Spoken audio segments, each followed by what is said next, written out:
جان رنجیده از من گناه چی دیده ای؟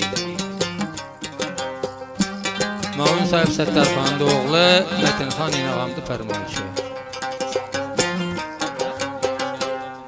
آج شهرالله قماندانیم فرمایشه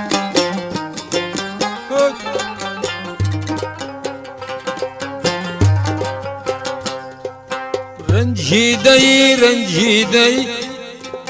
از من گناه شدیده رنجیده از من گناه شدیده دایم گناه بخشیده برمه از من چرا رنجیده دایم گناه بخشیده برمه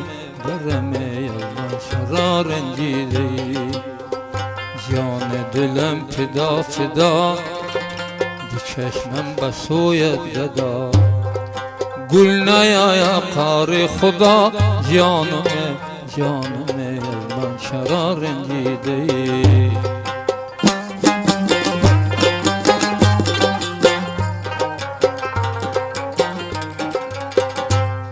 یک شب تو را میمان کنم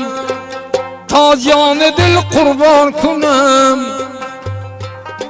یک شب تو را میمان کنم تا جان دل قربان کنم مرغ دل را بریان کنم برمه من چرا رنجیده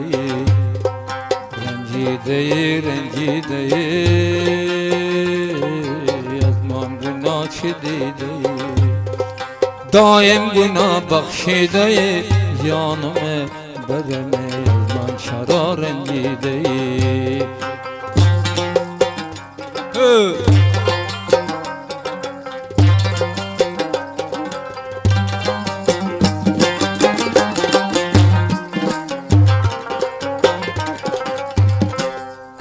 جان دلم فدای تو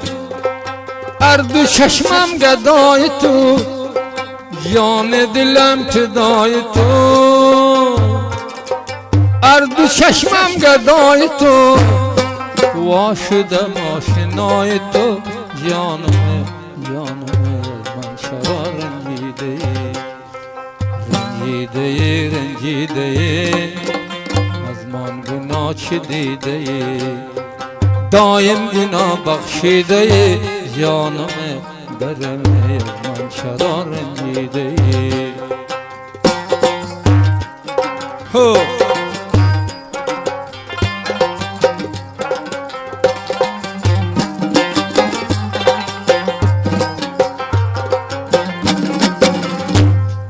Canımalar şirin dilin açılıptır bağda gülün Canımalar şirin dilin açılıptır bağda gülün Sayradı şeyda bülbülün Canıme bir aylansan canım sana Aylandı şeyda bülbülün Canıme bargın feda canım sana